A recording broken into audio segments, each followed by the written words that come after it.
अध्याय 8 गुरु और नाम भक्ति। तुलसीदास जी अपने महाकाव्य रामचरितमानस को आरंभ करने से पहले संतों की संगति के महत्व और नाम की शक्ति की विस्तृत व्याख्या करते हैं।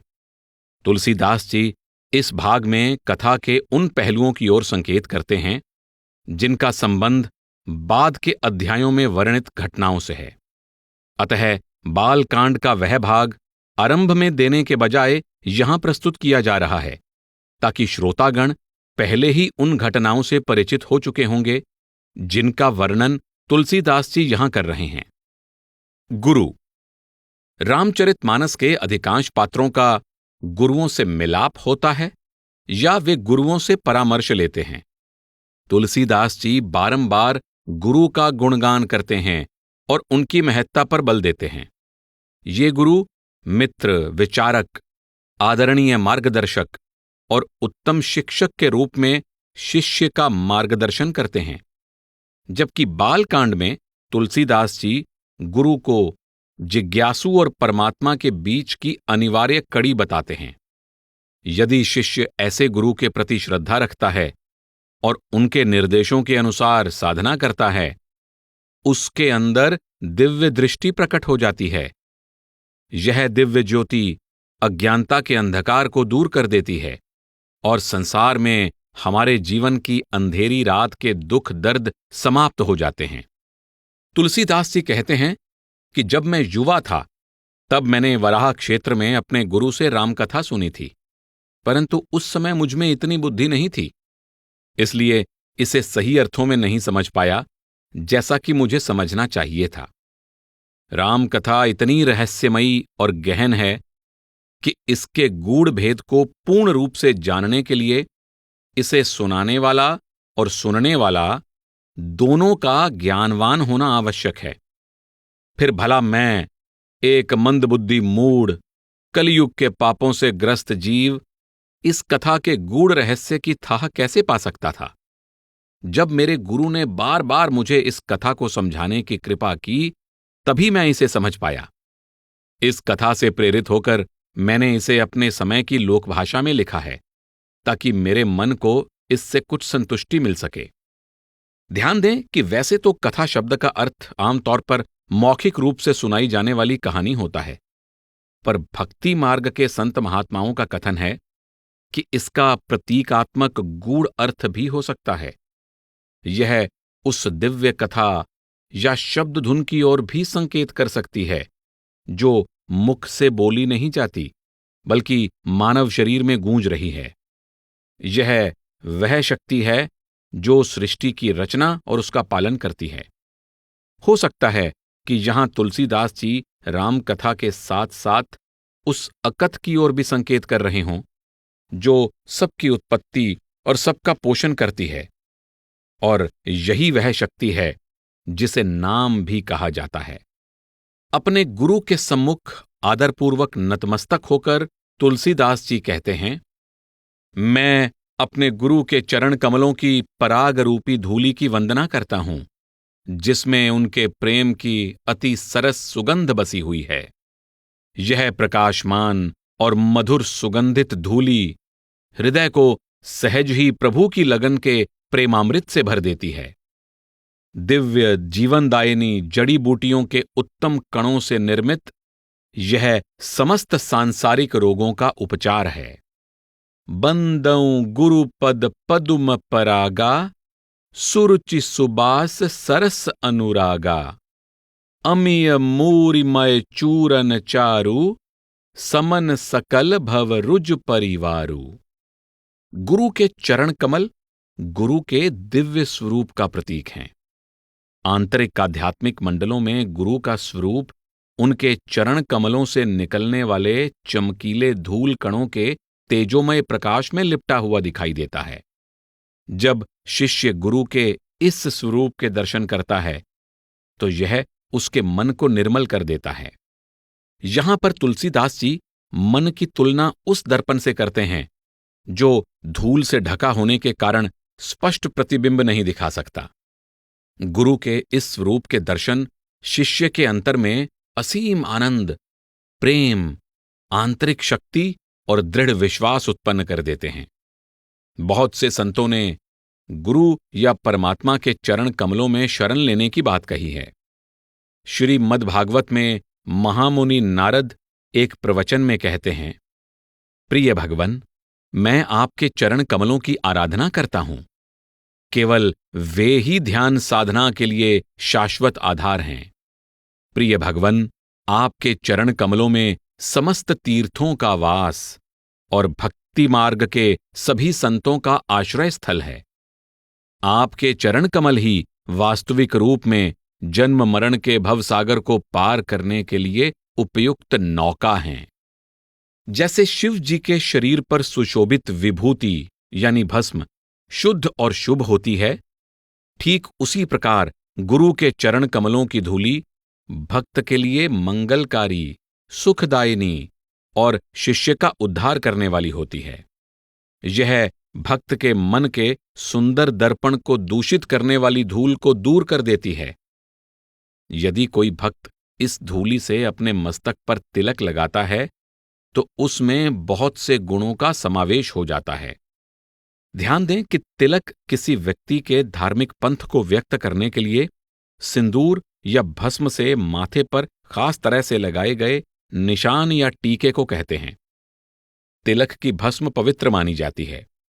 तुलसीदास जी गुरु के चरण कमलों की धूलि से लगाए गए तिलक की शक्ति की बात कर रहे हैं। जैसा कि पहले कहा गया है, यहां संकेत गुरु के भौतिक चरणों की ओर ना होकर अंतर में प्रकट गुरु के नूरी स्वरूप की ओर हैं। सुकृति संभुतन बिमल विभूति, मंजुल मंगल मोद प्रसूति, जन मन मंजु मुकुर मल हरनी, किए तिलक गुणगन बस करनी। तुलसीदास जी कहते हैं कि सुमिरन से शिष्य को अंदर दिव्य दृष्टि प्राप्त हो जाती है।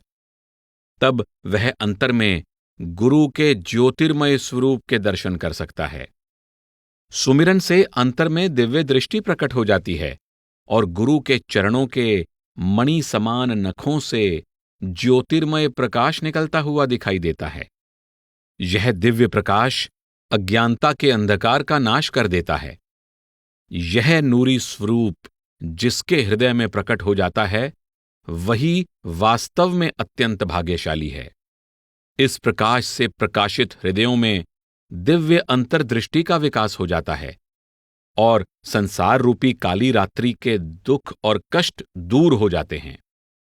इस दिव्य दृष्टि द्वारा खानों में छिपे बहुमूल्य रत्न और माणिकों की भांति प्रभु राम के गुप्त और प्रकट चरित्र समझ में आने लगते हैं। श्री गुर पद नख मणिगन ज्योति, सुमिरत दिव्य दृष्ट ही होती, दलन मोह तम सो सप्रकासु, बड़े भाग उर आवई जासु, उघरहि बिमल बिलोचन ही के, मिटहि दोष दुख भव रजनी के, सूझहि राम चरित मणि मानिक, गुप्त प्रगट जह जो जेहि खानिक।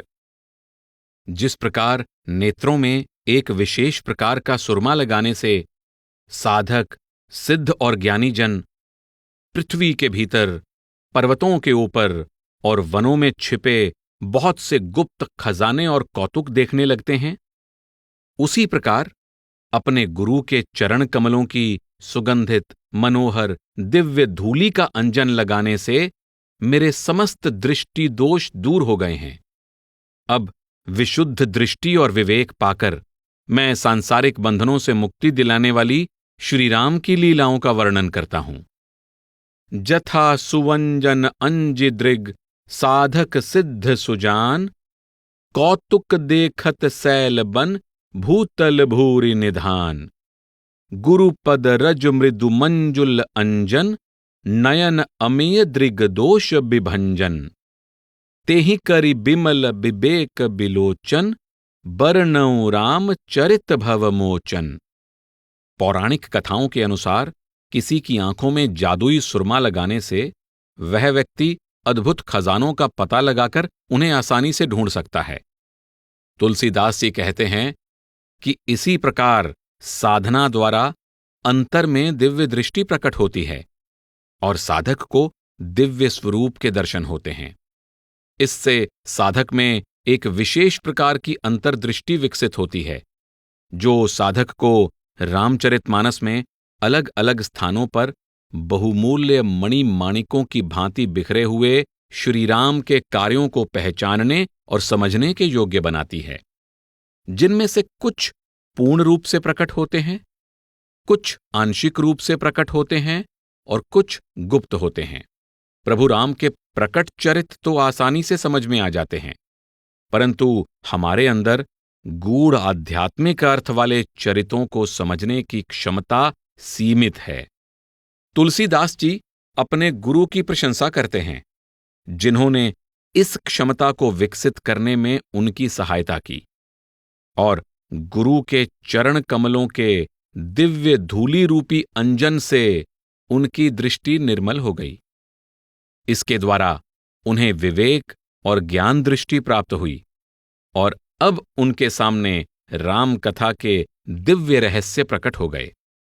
अब तुलसीदास जी संतों के कृपापूर्ण कार्यों की तुलना कपास के डोडों से करते हुए सभी संतों का यशोगान करते हैं।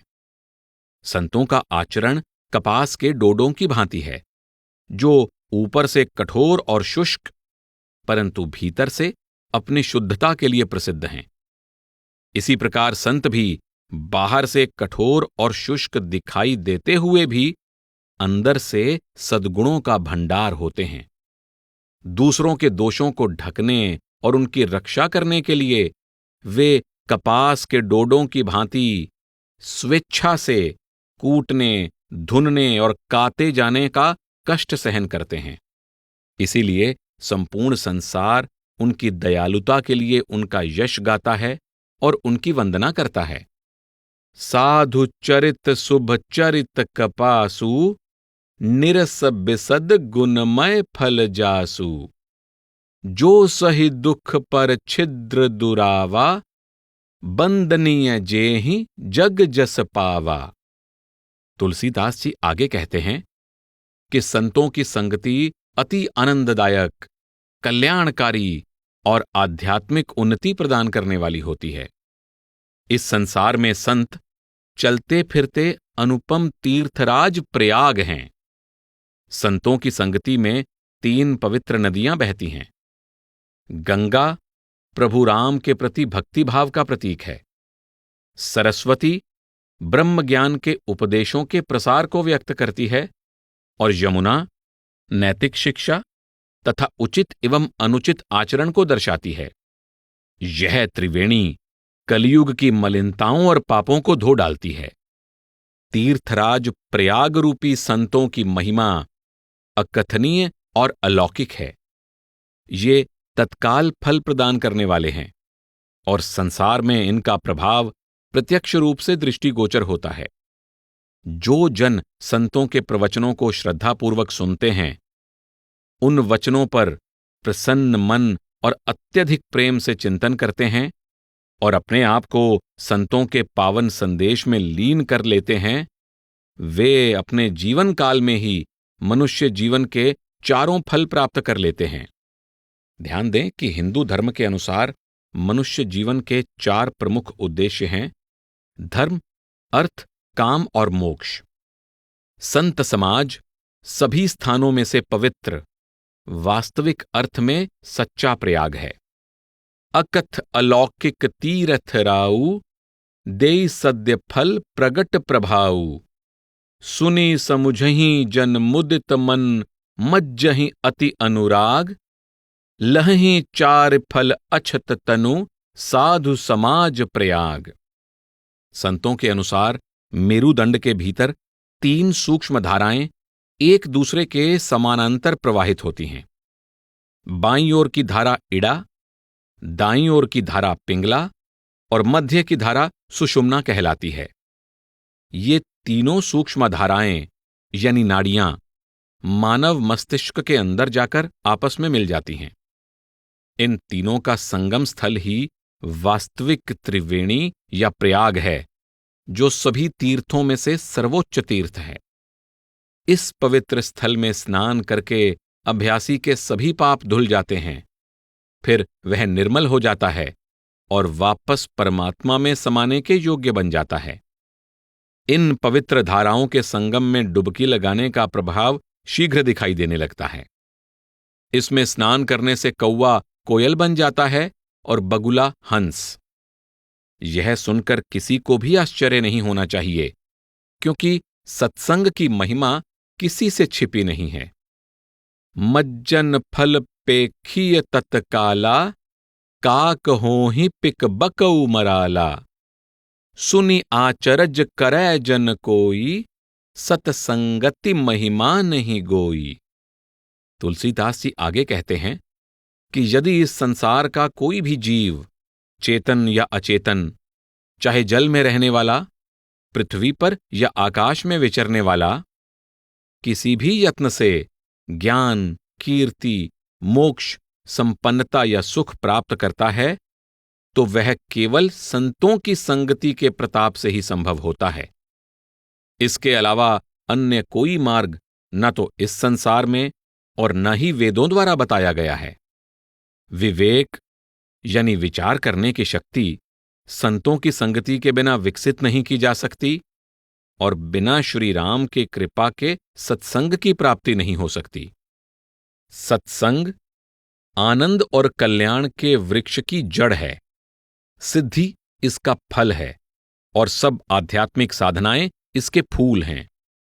जिस तरह पारस के स्पर्श से लोहा सोना बन जाता है, उसी प्रकार संतों की संगति करने से अति दुष्ट व्यक्ति भी सुधर जाते हैं।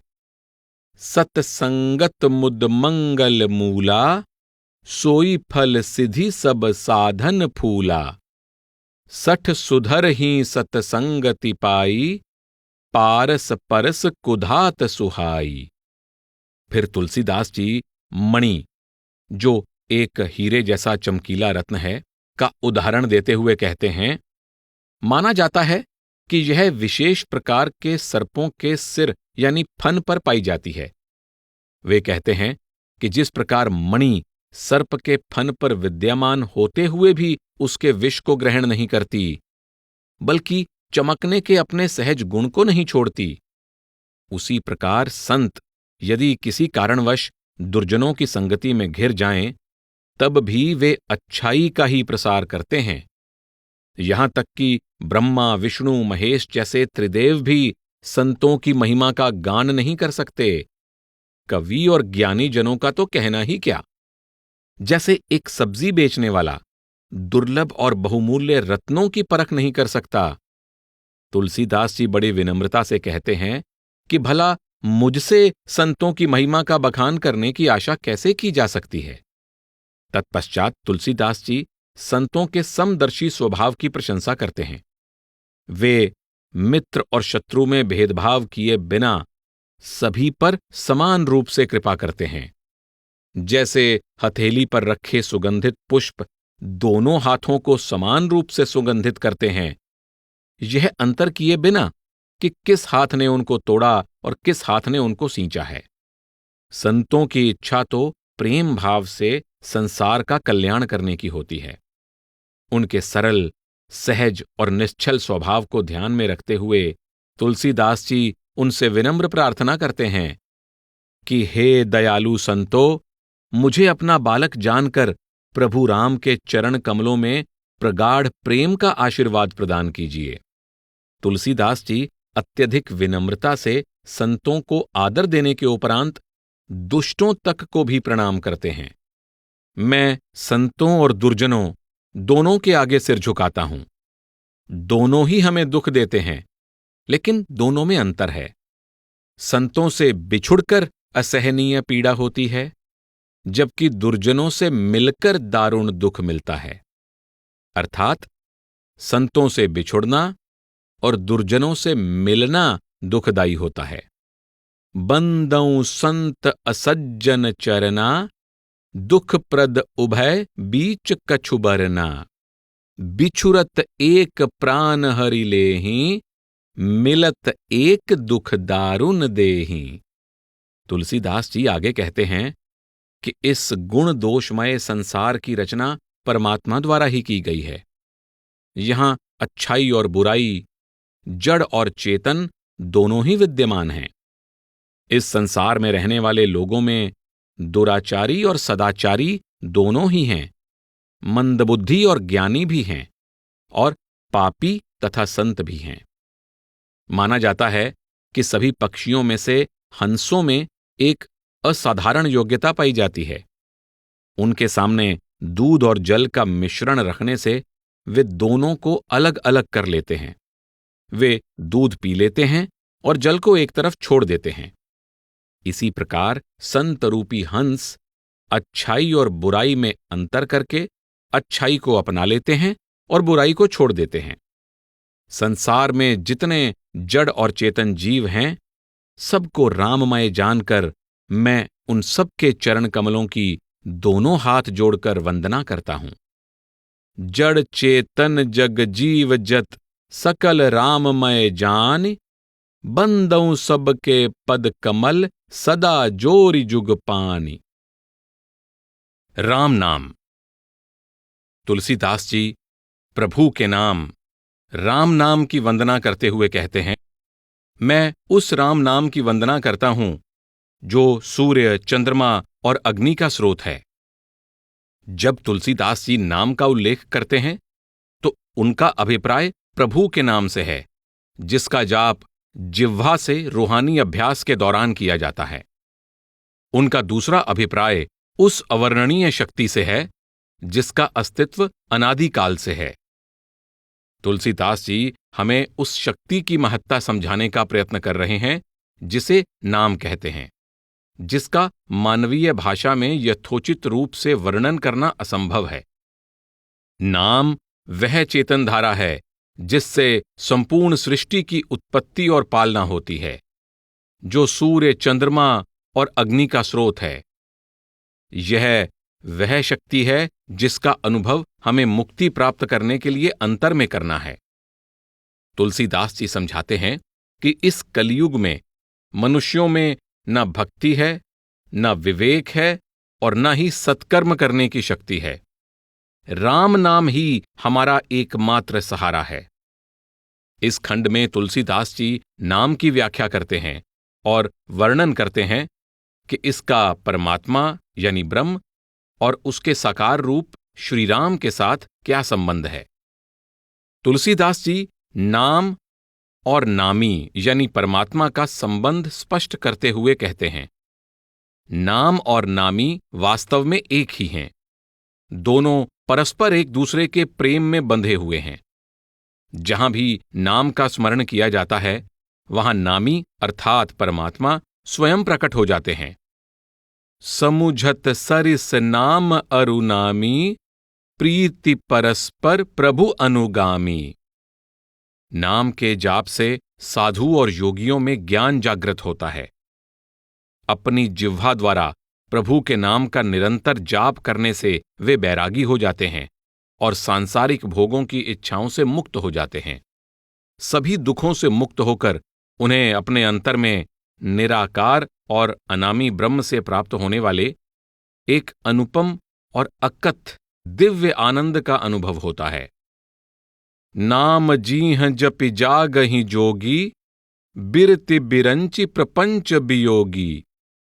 ब्रह्म सुख ही अनुभव ही अनूपा, अकथ अनामय नाम न रूपा। तुलसीदास जी आगे यह स्पष्ट करते हैं कि नाम केवल एक शब्द नहीं, बल्कि उससे कहीं अधिक गहन है। नाम का प्रभाव चारों युगों में देखा गया है और चारों वेदों ने इसके महत्व का गुणगान किया है। विशेषकर कलियुग में नाम के सिवाय मुक्ति का और कोई साधन नहीं है। चहु जुग चहु श्रुति नाम प्रभाऊ, कलि विशेष नहीं आन उपाऊ। तुलसीदास जी की इस चौपाई का विशेष महत्व है। कुछ लोगों का मानना है कि इस चौपाई में तुलसीदास जी जिह्वा से या मन से राम नाम का जाप करने से होने वाले लाभ का महत्व बता रहे हैं, परंतु वह यहां संकेत करते हैं कि जिस नाम का वह वर्णन कर रहे हैं वह नाम इससे कहीं अधिक गूढ़ है। वह कहते हैं कि जिस नाम का वह उल्लेख कर रहे हैं वह तो चारों युगों में व्याप्त रहा है। इस पुस्तक में पहले हमने सुना है कि श्री राम ने त्रेता युग में पृथ्वी पर अवतार लिया, परंतु तुलसीदास जी कहते हैं कि नाम का अस्तित्व हर युग में था। इसका मतलब यह हुआ कि नाम का अस्तित्व श्री राम के जन्म से पहले भी रहा होगा। हमने यह भी सुना है कि श्री राम ने गुरुकुल में अपने गुरु वशिष्ठ जी से चारों वेदों का ज्ञान प्राप्त किया था, जबकि यहां तुलसीदास जी कहते हैं कि वेदों ने भी नाम का गुणगान किया है, जो कि श्री राम के जन्म से पूर्व रचे गए थे। इसके अतिरिक्त तुलसीदास जी यह भी कहते हैं कि नाम का अस्तित्व आदिकाल से है और यह सूर्य, चंद्रमा और अग्नि का स्रोत है। इससे यह स्पष्ट हो जाता है कि तुलसीदास जी नाम का बखान एक मूल रचनात्मक शक्ति के रूप में कर रहे हैं। राम किंकर उपाध्याय महाराज रामचरितमानस की अपनी टीका में कहते हैं कि यह आदि नाम एक पवित्र ध्वनि के रूप में उत्पन्न हुआ। हमारी परंपरा में ऐसा माना जाता है कि सबसे पहले प्रणव यानी ओंकार की ध्वनि उत्पन्न हुई थी। ध्यान दें कि ब्रह्म से निकली सृजनात्मक ध्वनि ओम या ओंकार का एक नाम जो सर्वोच्च सत्य का सार है। राम नाम उस अप्रत्यक्ष परमात्मा का प्रत्यक्ष रूप है। इस प्रकार यह कहा जा सकता है कि नाम ज्ञानातीत ध्वनि के रूप में प्रकट होता है। तुलसीदास जी आगे यह वर्णन करते हैं कि नाम और रूप कैसे प्रकट होते हैं। परमात्मा के प्रकट होने के दो साधन हैं, नाम और रूप। ये अवर्णनीय हैं, अनादि हैं और इन्हें केवल विवेकपूर्ण बुद्धि द्वारा ही समझा जा सकता है। इनमें एक को बड़ा और दूसरे को छोटा कहना गलत है, लेकिन उनके विशिष्ट गुणों को सुनकर साधुजन इनके अंतर को समझते हैं। रूप नाम के अधीन है और नाम के बिना रूप का ज्ञान प्राप्त नहीं हो सकता। यदि किसी वस्तु के नाम का ज्ञान ना हो तो हम उसे पहचान नहीं पाएंगे, भले ही वह हमारी हथेली पर हो। ठीक उसी प्रकार नाम के ज्ञान के बिना हम रूप को नहीं पहचान सकते। यदि हम नाम का जाप करते हैं तो रूप को देखे बिना भी हमारा हृदय एक विशेष प्रेम और आनंद से भर जाएगा। नाम और रूप की यह अकथ कथा सुखदायक है, परंतु इसका वर्णन नहीं किया जा सकता। नाम रूप दुई ईस उपाधि, अकथ अनादि सुसा मुझि साधी। को बड़ छोट कहत अपराधु, सुनि गुण भेद समुझहि साधु। देखिए रूप नाम आधीना, रूप ज्ञान नहीं नाम बिहीना। रूप विशेष नाम बिनु जाने, करतल गत न परहीं पहचाने। सुमिरिय नाम रूप बिनु देखें, आवत हृदयम स्नेह विशेषें। नाम रूप गति अकथ कहानी, समुझत सुखद न परति बखानी। ऊपर कही गई चौपाइयों में परमात्मा की दो अभिव्यक्तियों नाम और रूप के आपसी संबंध के गहन रहस्य की ओर संकेत किया गया है, जो अवर्णनीय है। तुलसीदास जी किस रूप के बारे में कह रहे हैं? सामान्यतः रूप का अर्थ आकार होता है, परंतु तुलसीदास जी जिस रूप का उल्लेख कर रहे हैं वह इस संसार के क्षणभंगुर रूपों में से नहीं है। रूप से उनका अभिप्राय उस मूल शाश्वत सत्य से है जो नाम के समान ही सर्वोच्च है, जिसे साधारण बुद्धि द्वारा समझ पाना असंभव है। इसलिए हम केवल अनुभव कर पाने का प्रयत्न कर सकते हैं। चूंकि तुलसीदास जी रूप को देखने की बात कर रहे हैं, तो यह कहा जा सकता है कि यह रूप ज्ञानातीत और समयातीत है, जिसे देखा जा सकता है। सभी आकार इस रूप से उत्पन्न हुए हैं। चेतनता के उच्चतम मंडलों में रूप नाम से निकलने वाले निर्मल प्रकाश की भांति प्रकट होता है, जिसका अनुभव हम ध्यान समाधि में कर सकते हैं। जैसा कि तुलसीदास जी कहते हैं, यदि तुम अपने अंदर और बाहर प्रकाश चाहते हो तो राम नाम के मणिदीप को अपनी जिह्वा के द्वार पर रख लो। आंतरिक मंडलों में रूप एक विस्मयकारी दीप्तिमान स्वरूप की भांति प्रकट हो सकता है, जिसमें संपूर्ण ब्रह्मांड समाया हुआ है। कौशल्या को इस रूप का अनुभव तब हुआ था जब श्री राम ने उन्हें अपना अनंत रूप दिखाया था। तुलसीदास जी अंतर में दिखाई देने वाले इस प्रकाशमान रूप का वर्णन करते हुए कहते हैं, नाम का बार बार जाप करने से अंतर में दिव्य दृष्टि खुल जाती है, दिव्य दृश्य दिखाई देते हैं और गुरु के मणि रूपी चरण नखों से एक दीप्तिमान प्रकाश निकलता दिखाई देता है। यह दिव्य प्रकाश माया के अंधकार को दूर कर देता है। जिसके अंतर में यह नूरी स्वरूप प्रकट होता है, निश्चय ही वह अत्यंत भाग्यशाली है। इस भौतिक स्तर पर रूप परमात्मा का वह मनुष्य रूप है जिसे धारण करके वह इस संसार में बार बार अवतरित होते हैं। रामचरितमानस प्रभु के राम के रूप में अवतार लेने की कथा है। तुलसीदास जी यह स्पष्ट करते हैं कि रूप का आधार नाम है और रूप के सही ज्ञान के लिए नाम की आवश्यकता होती है। ऐसा क्यों है? प्रभु श्री राम जब मनुष्य रूप में थे तब बहुत से लोगों की उनसे भेंट हुई, क्योंकि तब सब लोग उनके पास पहुंच सकते थे। परंतु क्या उन लोगों ने असली रूप में उन्हें पहचाना? क्या वे जानते थे कि श्री राम वास्तव में कौन हैं?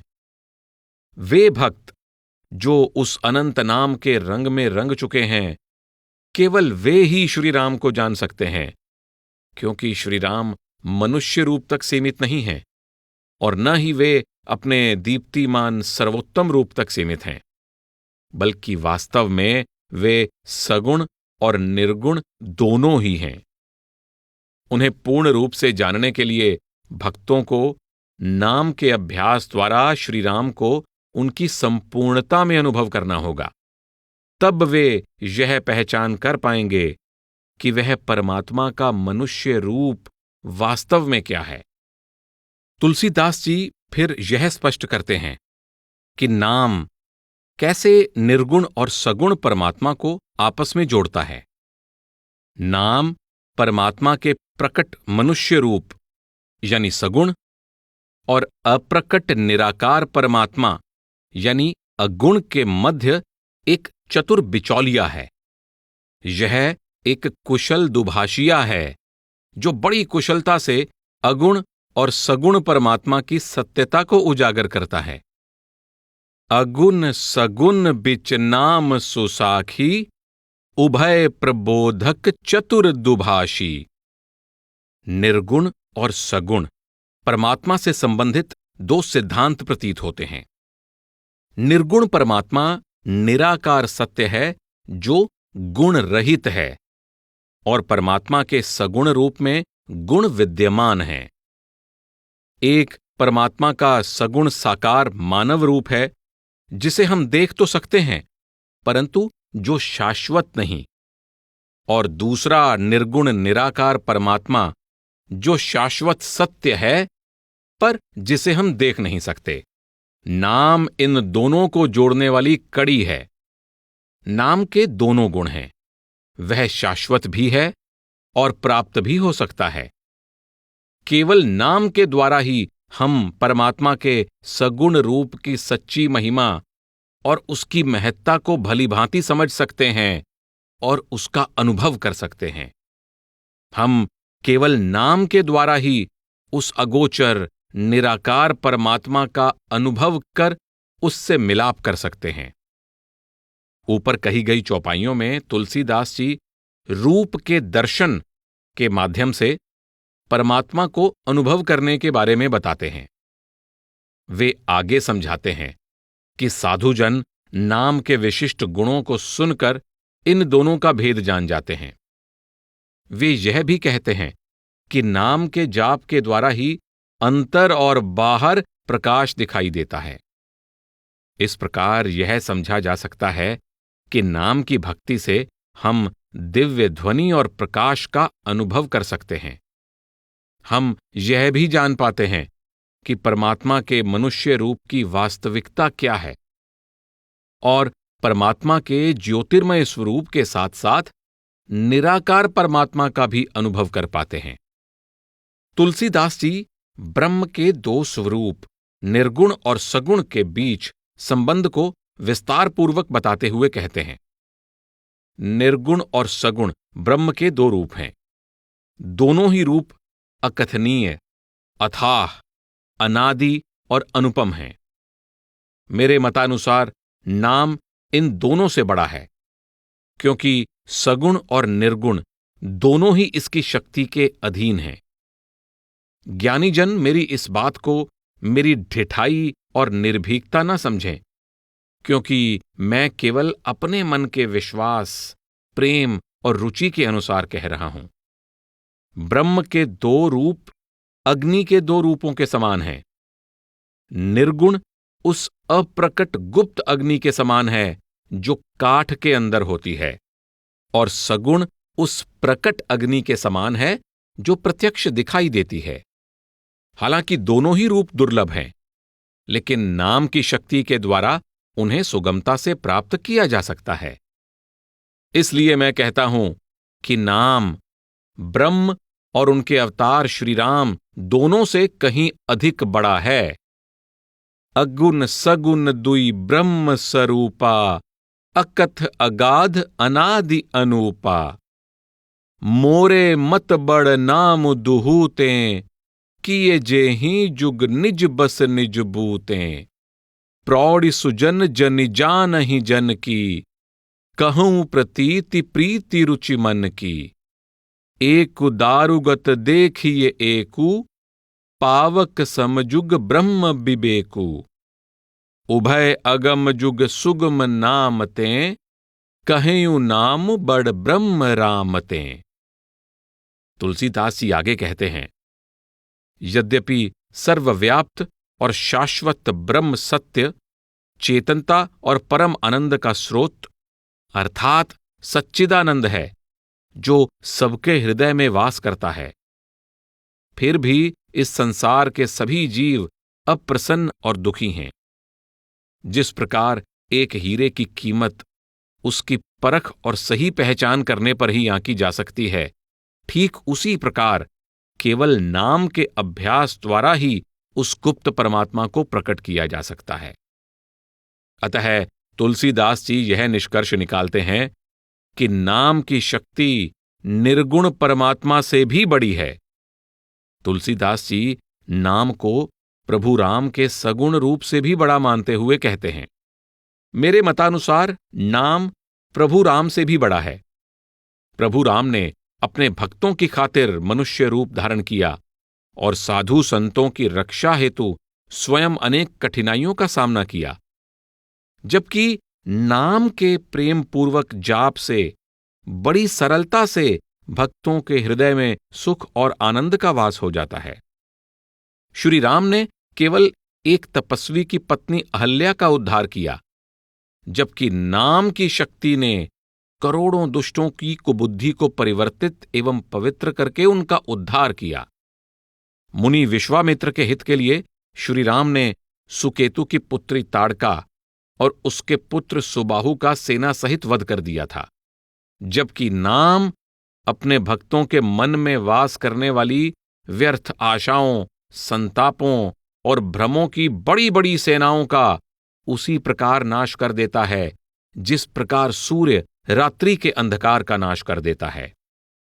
श्री राम ने अपने पराक्रम से शिव जी का धनुष तोड़ा था, परंतु नाम का प्रताप जन्म मरण के चक्र के भय का नाश कर देता है।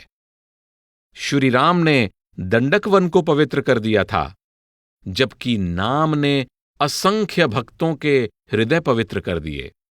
श्री राम ने राक्षसों के एक समूह का नाश किया था, जबकि नाम कलयुग के सभी पापों का नाश कर देता है। श्री राम ने शबरी और गिद्धराज जटायु जैसे परम भक्तों को मुक्ति प्रदान की थी, परंतु नाम असंख्य पापियों को मुक्ति प्रदान करता है, जिसका गुणगान वेदों में भी किया गया है। यह सब जानते हैं कि श्री राम ने विभीषण और सुग्रीव दो को ही शरण दी थी, जबकि नाम अनेक दीन दुखियों पर कृपा करके उनकी संभाल करता है। अतः वेदों और अनेक कवियों द्वारा नाम का विशेष यशोगान किया गया है। श्री राम ने वानरों और भालुओं को एकत्रित किया और लंका पहुंचने के लिए समुद्र पर पुल बांधने में अथक परिश्रम किया, परंतु तुलसीदास जी कहते हैं कि जरा विचार कर देखिए कि नाम तो आवागमन को ही सुखा देता है। युद्ध में रावण का वध करने के पश्चात विजयी होकर जब श्री राम सीता सहित अयोध्या लौटे तो देवताओं और ऋषि मुनियों ने राज्याभिषेक पर उनका गुणगान किया, परंतु नाम के भक्त केवल भक्ति भाव से नाम का सुमिरन करके अज्ञानता की प्रबल सेना पर विजय हासिल कर लेते हैं। नाम की कृपा से भक्तजन स्वप्न में भी किसी बात की चिंता नहीं करते एवं सदैव नाम के आनंद में लीन रहते हैं। फिरत स्नेहम मगन सुख अपने, नाम प्रसाद सोच नहीं सपने। तुलसीदास जी नाम की शक्ति की अधिक स्तुति करते हुए कहते हैं, नाम ब्रह्म और उसके सगुण स्वरूप श्री राम दोनों से बड़ा है, क्योंकि यह वरदान देने वालों को भी वर देने वाला है। केवल नाम की कृपा से ही शिवजी को अमर पद प्राप्त है। गले में कपाल और सर्पों की माला का अमंगल वेश धारण करने पर भी वे मंगलकारी माने जाते हैं। केवल पवित्र नाम का स्मरण करके ही हनुमान ने श्री राम के हृदय को जीत लिया था। नाम की बड़ाई करने के लिए मेरे पास शब्द नहीं हैं। यहां तक कि श्री राम भी पर्याप्त रूप से नाम का गुणगान नहीं कर सकते। ब्रह्म राम ते नाम बड़ बरदायक बरदान, नाम प्रसाद शंभु अविनाशी, साजु अमंगल मंगल राशि। सुमिरी पवन सुत पावन नामो, अपने बस करी राखे रामो। कहों कहाँ लगी नाम बड़ाई, राम न सकहीं नाम गुण गाई।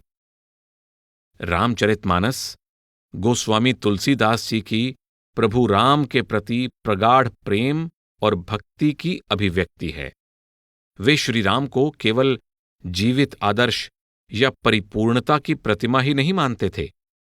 उनके लिए श्री राम स्वयं परमपिता परमात्मा थे, जो मनुष्य रूप में अवतरित हुए थे।